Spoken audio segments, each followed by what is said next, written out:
चैतन्य चैतन्य चैतन्य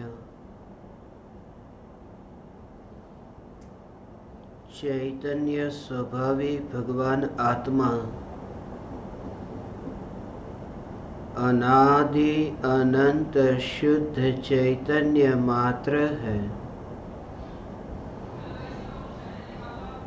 ज्ञान मात्र है।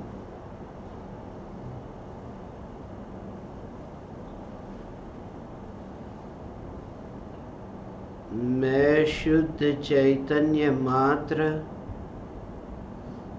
ज्ञान मात्र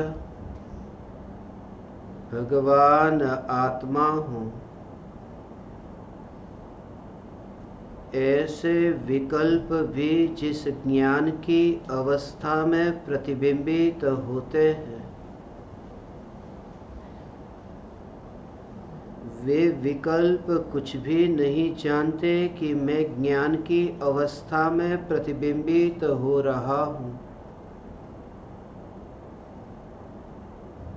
विकल्प को ज्ञान की अवस्था के साथ और ज्ञान की अवस्था को विकल्पों के साथ कोई संबंध नहीं। ज्ञान की प्रति समय पलटती पर्याय में विकल्प प्रतिबिंबित होते हो तो होते हो। ज्ञान की अवस्था में विकल्प प्रतिबिंबित हो, मगर ध्रुव ज्ञायक देव में किसी का भी प्रतिबिंब नहीं। जो त्रिकाल शुद्ध चैतन्य सत्ता स्वरूप है, यह त्रिकाल ध्रुव चैतन्य सत्ता स्वरूप ही मैं हूँ।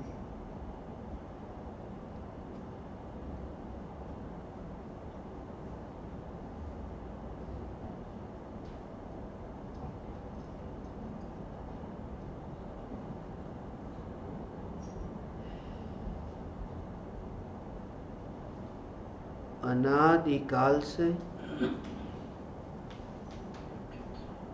अनंत परमाणुओं को ग्रहण किया,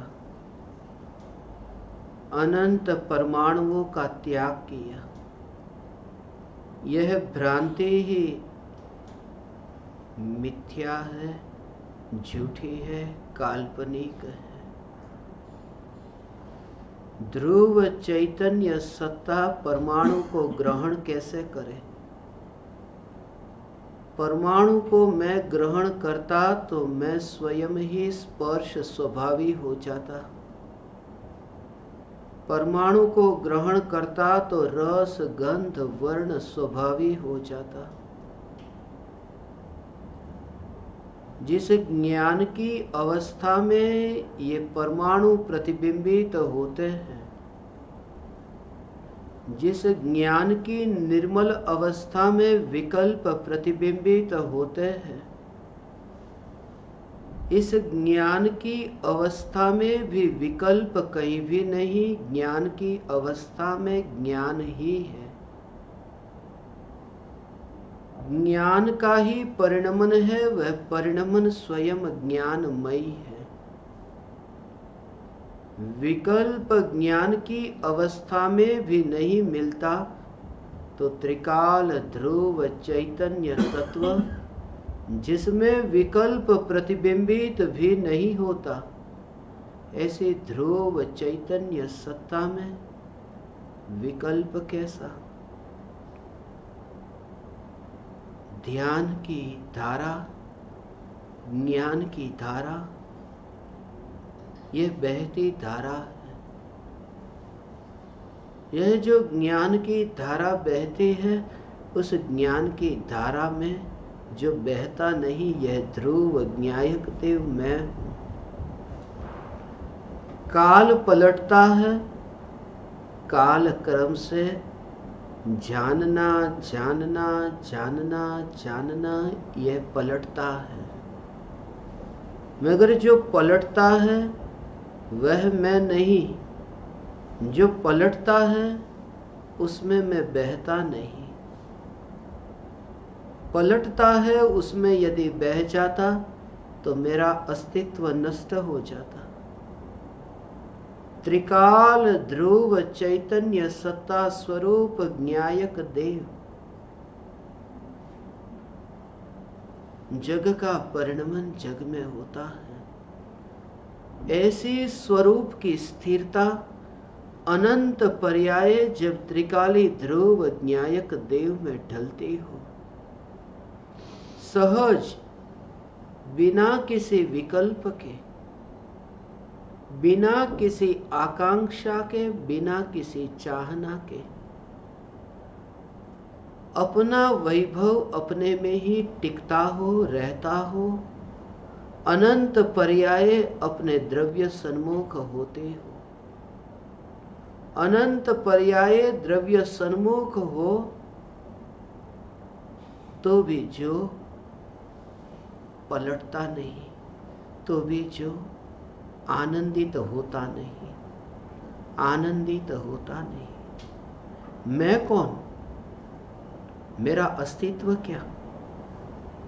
सुंदर देह का प्राप्त होना और जो आनंदित हो जाता है वह मैं।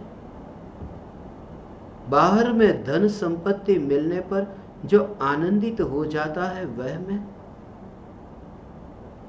यहां तो अनंत पर्याय जब स्वरूप सन्मुख होते हैं और पर्याय जब आनंदित होती है, पर्याय जब आनंदित होती है स्वद्रव्य के आश्रय से, न्यायक देव के आश्रय से, ध्रुव चैतन्य सत्ता के आश्रय से, जो पर्याय आनंदित होती है, फिर भी त्रिकाल ध्रुव चैतन्य सत्ता आनंदित नहीं होती, क्योंकि जब पर्याय द्रव्य के विमुख थी तब त्रिकाल ध्रुव चैतन्य सत्ता दुखी न हुई थी। यह सत्ता आनंदित नहीं होती, यह आनंद स्वयं ही एक सत्ता है, यह सत्ता स्वयं ही आनंद है। मैं स्वयं आनंद हूं, आनंदित तो होती हो, पर्याय तो हो।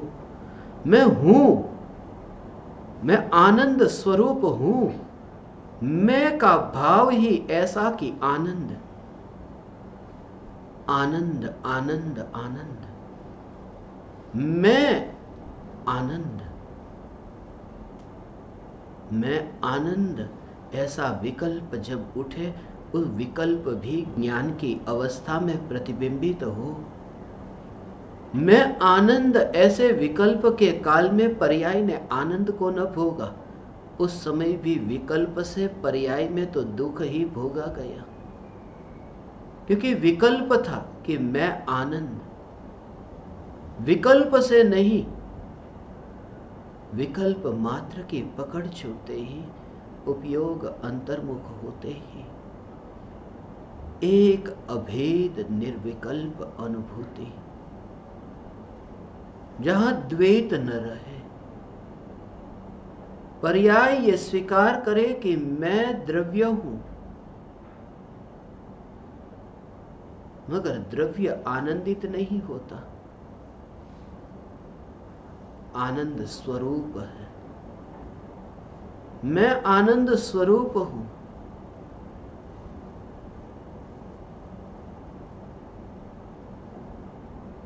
कल जीवन में दुख आएगा तो आनंद ही मेरा जीवन है, दुख कहां से आए? भूतकाल में मिथ्यात्व के साथ एक समय भी ऐसा नहीं कि जब दुख न भोगा हो। अनंत जन्म मरण में अनंत अनंत अनंत दुख भोगा, अनंत दुख भोगा, अनंत दुख आया। एक एक समय की पर्याय में अनंत दुख, एक एक समय की पर्याय में अनंत दुख, अनंत काल का मिलाकर अनंत दुख नहीं। एक एक समय की पर्याय में अनंत दुख आ चुका, मगर ध्रुव न्यायक देव पर दृष्टि जाते ही कभी दुख आया ही नहीं, वरना आनंद सत्ता स्वयं दुखमयी हो जाती।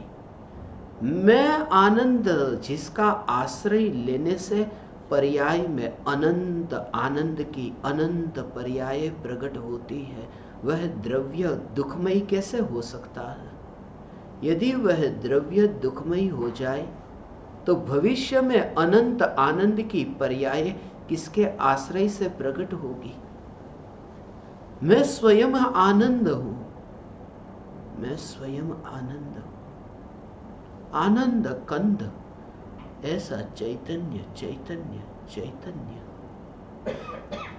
एक ध्रुव सत्ता, आनंद ही मेरी सत्ता है। विकल्प की वैतरणी बहती हो तो अधोलोक में बहती हो तो बहती हो, यहां तो मध्य लोक में निर्मल ज्ञान की गंगा बह रही है। निर्मल ज्ञान की गंगा बह रही है, विकल्पों की वैतरणी नहीं। दुख का विकल्प चैतन्य लोक के बाहर है। शरीर में घाव लगते ही, चोट लगते ही, बीमारी आते ही जो वेदना, पीड़ा, दुख, कितनी वेदना कहां है? चैतन्य लोक में है, जहां ज्ञान की सत्ता है, जहां ज्ञान का विस्तार है। ज्ञान का विस्तार है, यहां तो ज्ञान ही है, वहां दुख कैसा? ज्ञान की सत्ता है, वहां ज्ञान ही है, क्योंकि दुख तो आकुलतामयी है और ज्ञान निराकुल। विकल्प तो जड़ है और ज्ञान चैतन्यमयी। विकल्प की उत्पत्ति चैतन्य लोक में नहीं, अलोक में होती है। लोक के तीन भेद है ही नहीं, ऊर्ध्व लोक, मध्य लोक, अधोलोक। ये तो आकाश का विभाजन। यहां तो एक ही लोक है, चैतन्य लोक। और लोक का द्रव्य अलोक में जाता नहीं।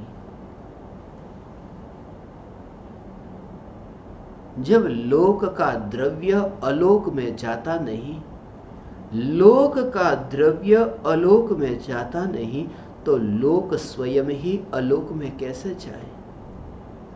मैं स्वयं ही चैतन्य लोक हूं और विकल्प अलोक है। मैं चैतन्य लोक विकल्प के अलोक में कदापि नहीं जा सकता। कोई भी विकल्प की उत्पत्ति से अब शिकायत नहीं रहती। सत्ता की अनुभूति, ज्ञान ज्ञान ज्ञान, यह अनुभूति ज्ञान की है, यह अनुभूति विकल्प की नहीं। विकल्प की अनुभूति हो ही नहीं सकती, क्योंकि ज्ञान की विकल्प के साथ तन्मयता नहीं है, तादात्म्य नहीं है। तन्मयता के बिना अनुभव कैसा? विकल्प के साथ तादात्म्य नहीं है, फासला है, एक चेतन एक जड़। अनुभव में आ रहा है, यह ज्ञान है, यही तो मैं हूं, यही तो मैं हूं। सारा जग जिस ज्ञान में प्रतिबिंबित होता है, उस ज्ञान की रचना में जग तो नहीं है, इस ज्ञान की रचना में तो ज्ञान ही है।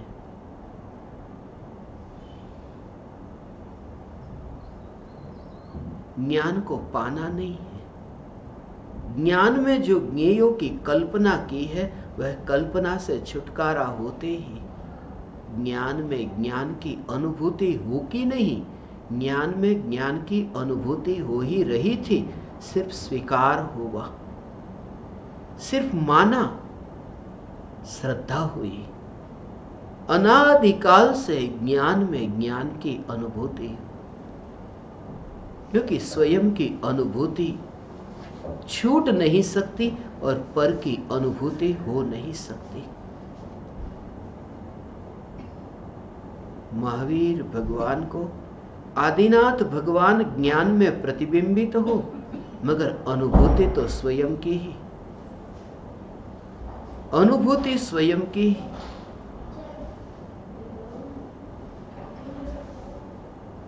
अनुभूति के लिए अभेद अभेद अभेद चाहिए, अभेद अनुभूति। प्रत्येक आत्मा को स्वयं की अनुभूति होती है, स्वयं की अनुभूति के बाहर जाता ही नहीं। बाहर गया होता तो सिद्ध कैसे होता, फिर तो पापी हो जाता, फिर तो पामर हो जाता। स्वयं की ही अनुभूति हो रही है, मैं सिद्ध हूं, फिर संसार में क्यों? स्वयं की ही अनुभूति हो रही है तो संसार क्यों? स्वयं की ही अनुभूति हो रही है, फिर भी यह स्वीकार न किया कि यह स्वयं की ही अनुभूति है, इस मिथ्यात्व के कारण संसार। ये प्रति समय ये स्वयं की अनुभूति, नया कुछ भी नहीं होता, स्वयं की अनुभूति होती नहीं, सिर्फ त्रिकाल अनुभूति मात्र चैतन्य यह श्रद्धा में स्वीकृत होता है। श्रद्धा की मोहर लगी, श्रद्धा की मोहर लगी। विस्तार ही न दिखे। मृत्यु के बाद ऊर्ध्व लोक में, देवलोक में जन्म होगा, या फिर अधोलोक में, कहां जन्म होगा? ऊर्ध्वलोक, अधोलोक, आकाश के कौन से प्रदेश पर मेरा वास होगा? एक द्रव्य दूसरे द्रव्य में वास नहीं करता। मैं किसी भी आकाश के प्रदेश पर वास नहीं करता, क्योंकि प्रत्येक द्रव्य परिपूर्ण है, खाली जगह नहीं है। प्रत्येक द्रव्य अनंत गुणाधिपति है, अनंत गुणों से भरपूर है, जगह ही नहीं है। आकाश भी एक द्रव्य है, अनंत गुणाधिपति है। आकाश द्रव्य जिसमें खालीपन नहीं, अनंत गुण से भरपूर है, अनंत गुणों से भरपूर। प्रत्येक द्रव्य अनंत गुणाधिपति है। आकाश द्रव्य अनंत गुणों से भरपूर है। जहां थोड़ी भी खाली जगह हो तो जीव द्रव्य आकाश में वास करे, मगर आकाश तो अनंत गुणों से भरपूर है, जीव आकाश में वास करे कैसे? खाली जगह है कहां? जिसे खाली जगह कहते हैं वहां भी अनंत गुणों की परिपूर्णता, भरपूर अनंत गुण है। अनादि से ये चैतन्य सत्ता आकाश में नहीं रही, चैतन्य सत्ता चैतन्य के बाहर कहीं नहीं रही। मैं चैतन्य मात्र, मैं साक्षात समय सार, मैं साक्षात समय सार। तीन लोक के किसी भी प्रदेश पर जन्म मरण न हुआ, ऐसा बना नहीं, ऐसा हुआ नहीं। यह मान्यता तो कितनी झूठी। कोई प्रदेश ऐसा नहीं कि जहां जन्म मरण न हुआ हो। स्वरूप की ओर देखें तो ऐसा एक भी प्रदेश नहीं जहां जन्म मरण हुआ हो, क्योंकि एक भी बार जन्म नहीं, एक भी बार मरण नहीं। ऐसी जो ध्रुव ध्रुव ध्रुव ज्ञायक सत्ता, यह ध्रुव ज्ञायक देव मैं हूं। मैं स्वयं ध्रुव ज्ञायक देव।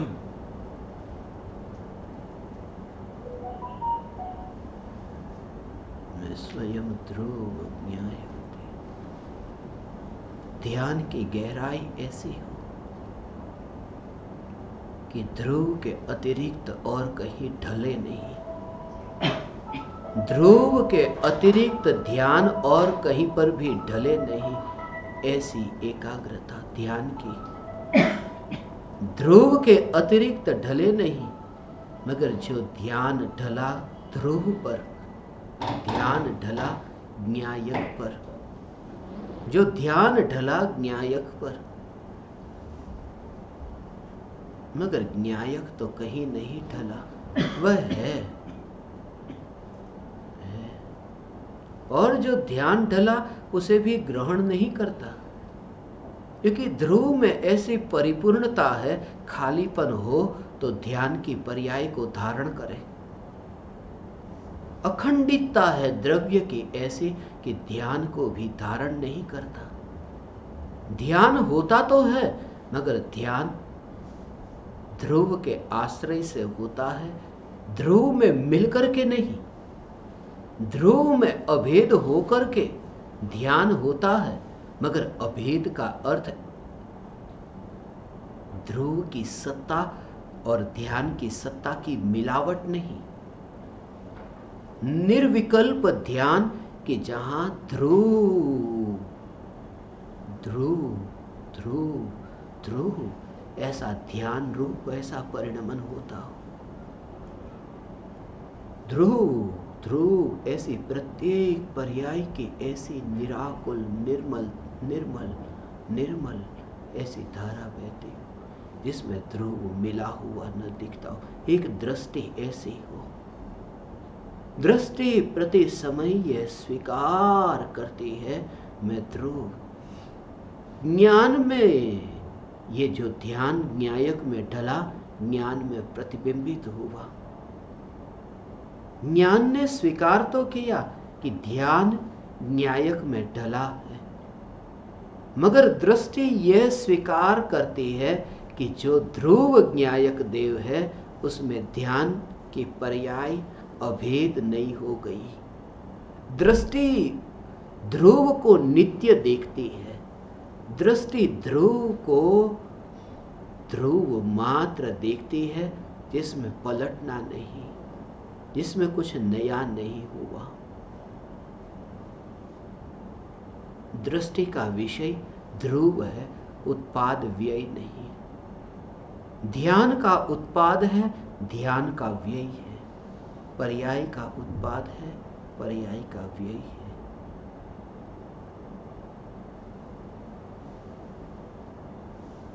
अंतर्मुख अंतर्मुख अंतर्मुख होने वाली ये पर्याय है। ओ अंतर्मुख होने वाली पर्याय, अंतर्मुख हो ऐसी पर्याय, मगर उस पर्याय को अंतर्मुख होते समय मोड़ करके लाने वाला ऐसा दिखे नहीं। जो अपनी पर्याय का भी कर्ता बनने न चाहे, यह ध्रुव अकार्य कारण शक्ति संपन्न, जिसमें न कार्य है जो न कारण है, जो अनुभूति रूप परिणमित तो नहीं होता, मगर जब अनुभूति रूप परिणमन होता है उसका कारण भी जो नहीं बनता। अनुभूति रूप जो पर्याय का परिणमन होता है, वो पर्याय अपने स्वचतुष्टय से, वह पर्याय अपने षटकारक से पैदा हुई, टिकी पर मरी। ध्रुव कारण भी नहीं बना और ध्रुव कार्य भी नहीं। जग में कोई काम हो करने वाला मैं नहीं, क्योंकि मुझ में कुछ होता नहीं और जो होता है वहां मैं करता नहीं। और जो अनुभूति की पर्याय का भी कर्ता न बनता हो, वह मांस, हड्डी और खून का कर्ता कैसे बने? वह घर, दुकान का कर्ता कैसे बने? पुत्र, पत्नी, परिवार का कर्ता कैसे बने? अनंत पर्याय अंतर्मुख हो, उन पर्यायों में भी जो कर्ता बनने न चाहे। जो है, ये सत्ता है, ये ध्रुव सत्ता ही मैं हूं, यह ध्रुव सत्ता मैं हूं। कलिकाल, पंचम काल, तस्वीरों पर लिखा हुआ, बहुत बार पढ़ा। तस्वीरों पर लिखा हुआ, बहुत बार पढ़ा। अहोभाव आया। कलिकाल सर्वज्ञ आचार्य कुंद कुंद देव। सर्वज्ञ, कलिकाल सर्वज्ञ आचार्य कुंद कुंद देव। झुकने का भाव आए बिना नहीं रहता। कलिकाल सर्वज्ञ आचार्य कुंद कुंद देव। मगर कौन झुकता है? झुकने वाला कोई पराया है। झुकता है वह राग है, ज्ञान झुकता नहीं। ज्ञान में तो सिर्फ राग के झुकने की क्रिया ज्ञान में प्रतिबिंबित होती है।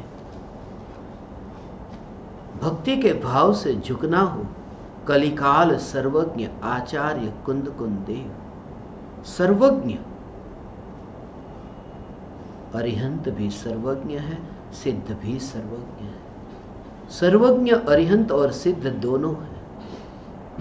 सिद्ध कहते ही एक सिद्ध परमेष्टि, जिसमें अरिहंत नहीं, एकमात्र सिद्ध। सर्वज्ञ कहते ही अरिहंत सिद्ध दोनों है। सिद्ध कहते ही एकमात्र सिद्ध।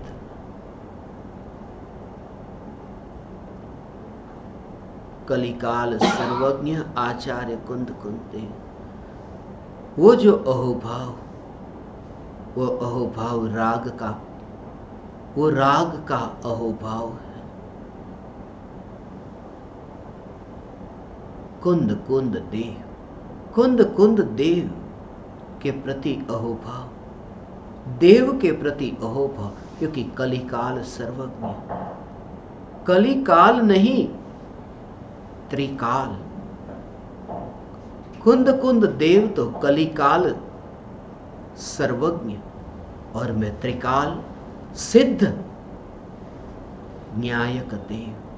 कलिकाल सर्वज्ञ कुंद कुंद देव, ये पर की सत्ता, और त्रिकाल सिद्ध न्यायक देव, ये स्व, ये मैं का भाव ही।